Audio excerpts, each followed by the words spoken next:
Namaskar. I Shambhavi welcome you all to your channel Galactic Echoes. So let's start exploring the wisdom of Vedic astrology. So today we'll be doing the 8th episode of the What is the Rising in Your Devon chart series, and today we'll be discussing about the Scorpio rising in your Devon chart. So how the Scorpio Ascendant lays a basic foundation in your life, in your birth, we'll try to understand it today. Also, it's a quick reminder, over thousands of people are watching videos on this channel. I will suggest all of you to please watch the other videos also which are present on this channel, and then if you find the content worth subscribing, then do not forget to subscribe it. So let's start the video and let's dive in. So if you have the Scorpio rising, your chart's first house is ruled by Scorpio. So you come across as a magnetic, intense, or a bit mysterious type of a personality. People might feel your presence before you even speak. Like you are observing, you are probing beneath the surface, and you are quietly absorbing all the things in your in surrounding, because Mars is the ruler of the Scorpio sign.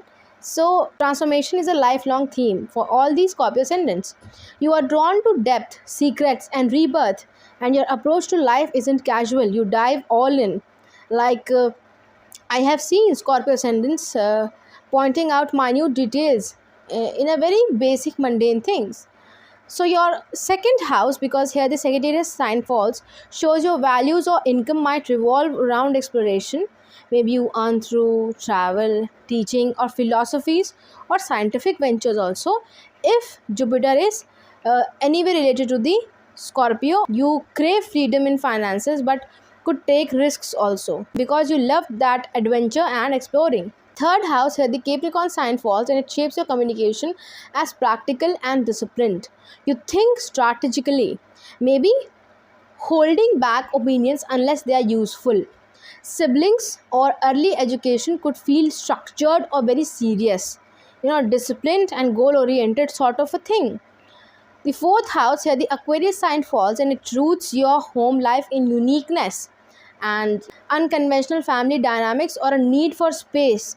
That your emotional foundation thrives on innovation, detachment, and sometimes going into deep and innovating something. Basically the foreignness of Rahu will always be present in your home. So maybe you are born in Uttar Pradesh and you are living in the southern part of India. This is because of this Rahu-ness, the foreignness in your home, which Rahu brings, because the Aquarius sign is co-ruled by Rahu. The fifth house, where the Pisces sign falls in, it makes creativity, spirituality very dreamy. Romance or passions could be idealized, escapist. If you have any kids, they might be sensitive or artistic or very much emotional. So with all these Scorpio ascendants who are parents, I won't suggest rebuking your children very strictly. I don't think it will be a good way to sort things out with your children especially. With the sixth house, here the Aries sign falls and work is on hands. You are impatient. You tackle health or routines head on but might burn out, because the Aries is the moon tricorn sign of Mars. Service roles could feel competitive, and jobs, you are very much competitive in jobs also. If you are working in a government sector, you are very much competitive for your promotion. You will work hard, you will try to achieve it. This sort of a personality. Seventh house, where the Taurus sign falls, and it seeks loyalty in partnerships, stability. You value stability, sensuality, but might resist change here. Relationships teach you about worth, patience, and practicality, because Taurus is the earth sign. So that stability factor is always there. The eighth house, here the Gemini sign falls, and it deepens your curiosity about taboos, shared resources, intimacy, or crisis involving communication, astrology, mysticism, psychology, or all these things, science, artificial technology, robotics, all these things. You have great curiosity in all these topics. The ninth house, where the Cancer sign falls, and ties beliefs to emotions, higher education, or travel might feel nurturing. Or you seek security through philosophy, your ideas, or your father also. So your father might be more nurturing than your mother. This is also a thing which can be seen. Your 10th house, here the Leo sign falls, and you crave recognition in career.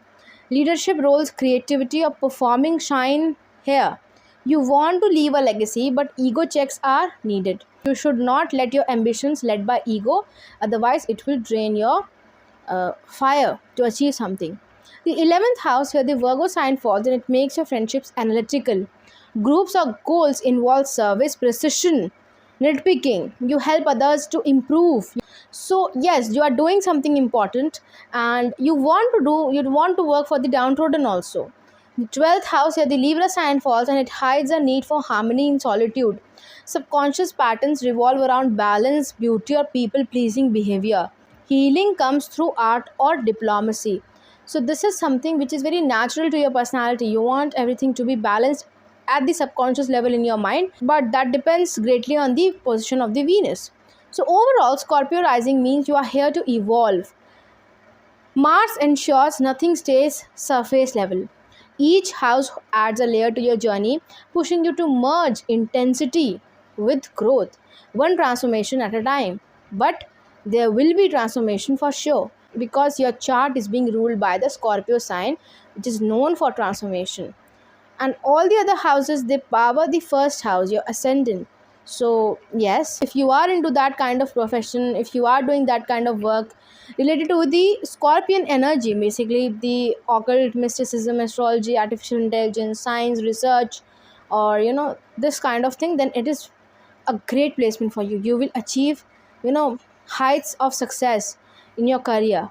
But if you are not doing such thing, then you might face struggles and problems. So even if you are a teacher and you teach people, you teach children, for you love teaching them, this is your passion, then also you should constantly do research on any of the things, or any of the skills which you are in. Basically new techniques which are devised to convey the idea in the classroom, or to how to handle the emotions of your students. You should constantly research on something, so that the energy of the Scorpio is manifested in some way. So this was my understanding of the Scorpio rising in your Devon chart. If you like this video, do not forget to like it and share it with your friends and family. And if you want to regularly watch such quality content on this channel, do not forget to subscribe it. Thank you.